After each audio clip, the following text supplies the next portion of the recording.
Hello everyone, I am Monica. In this video, I am going to explain Kanthapura chapter 1. It's very necessary to know the beginning of the novel, the starting of the novel, the first sentence of the novel. ये बहुत ही ज़रूरी है कि हमें किसी भी novel की beginning का पता होना चाहिए, फर्स्ट सेंटेंस का पता होना चाहिए. And the very first sentence of Kanthapura is Our village. I don't think you have ever heard about it.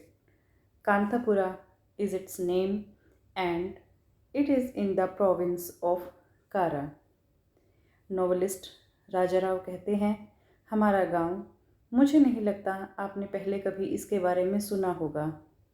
Kanthapura इसका नाम है और ये कारा प्रदेश में स्थित है. High on the Ghats.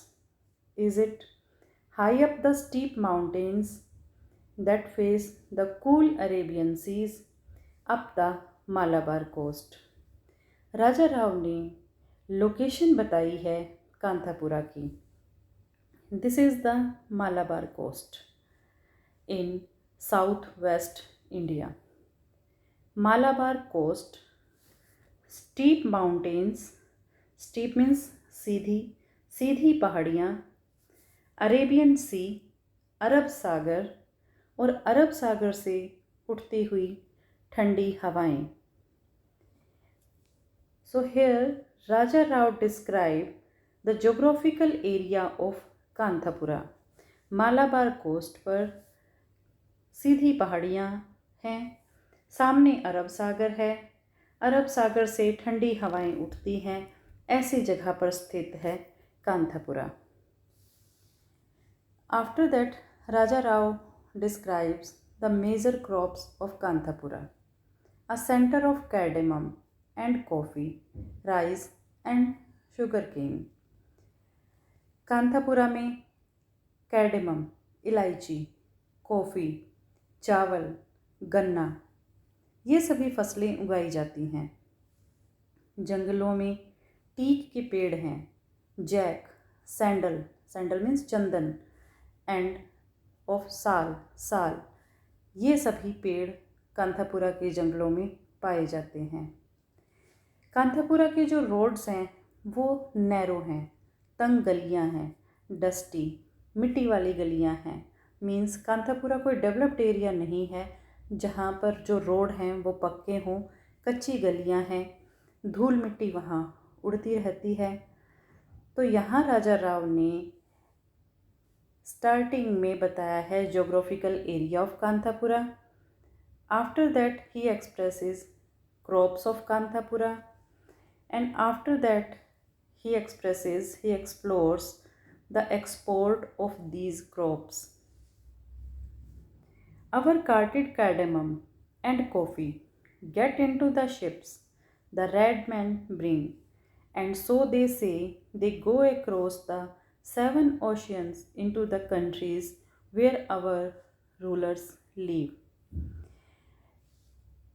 यहाँ राजा राव ने बताया है एक्सपोर्ट के बारे में, निर्यात के बारे में, कि कांथापुरा में जो फसलें पैदा होती हैं, जिनकी खेती की जाती है, कैडेमम, इलायची, कॉफ़ी, इन सब को कार्ट में भरा जाता है, गाड़ियों में भरा जाता है और उस जगह ले जाया जाता है 7 समंदर पार, जहाँ पर वो लोग रहते हैं जिन्होंने हमारे ऊपर शासन किया था.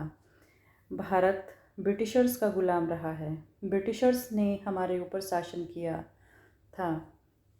ये नोवेल जब लिखा गया तब की सिचुएशन बताई है राजा राव ने. उस वक्त भारत गुलाम था, ब्रिटिशर्स हमारे यहाँ शासन कर रहे थे. ब्रिटिशर्स भारत में व्यापारिक उद्देश्य से आए थे.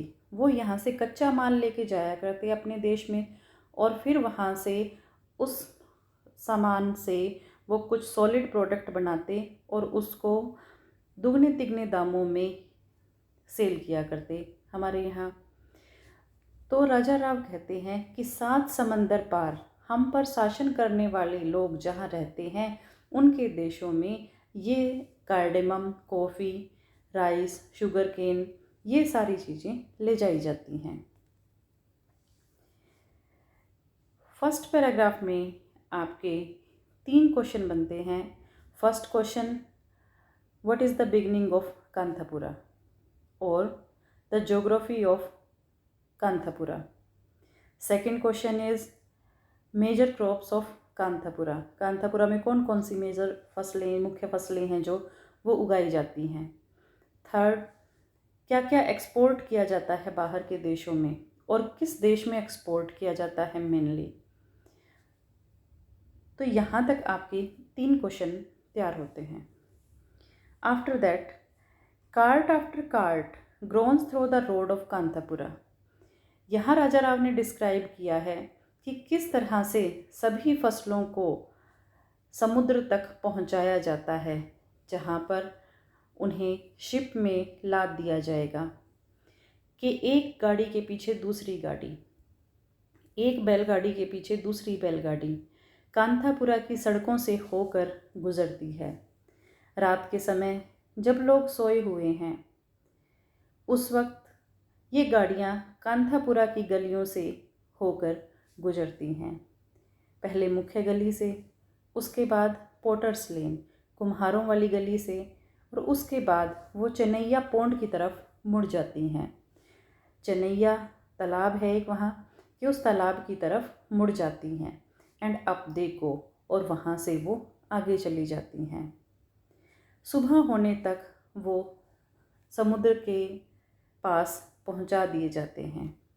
उसके बाद डिस्क्राइब किया गया है रास्ते में रमा चेट्टी, शुभा चेट्टी, जिन गलियों से होकर ये गाड़ियाँ गुजरती हैं, वहाँ के जो लोकल लोग हैं वो अपने खुद के कुछ पर्सनल प्रोडक्ट्स का भी एक्सपोर्ट करना चाहते हैं और वो उसका मोल भाव करते हैं।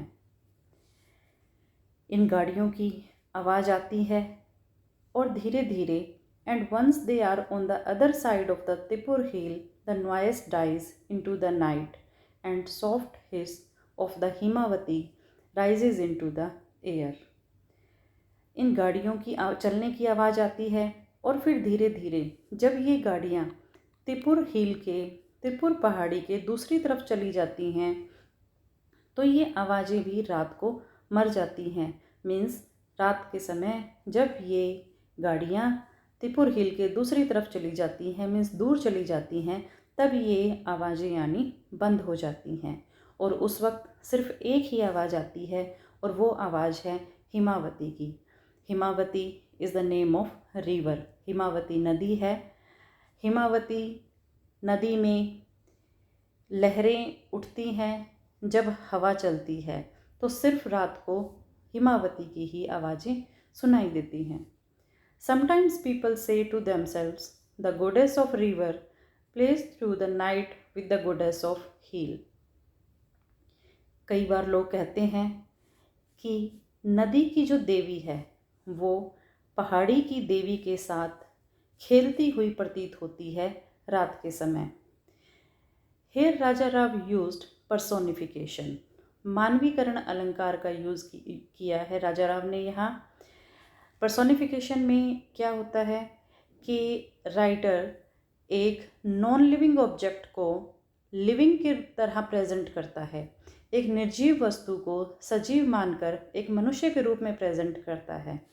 अब river, hill both are non living objects, लेकिन यहाँ राइटर लिखते हैं कि लोग कहते हैं कि ऐसा लगता है कि नदी की देवी और पहाड़ी की देवी रात को आपस में खेल रही हैं। तो यहाँ नॉन लिविंग थिंग्स को एक लिविंग थिंग की तरह से दिखाया गया है। Means Raja Rao used here personification. Kenchamma is the mother of Himavathy. Kenchamma Himavathy की माँ है। कंचमा, हिमावती, मे द गोडेस ब्लेस अस।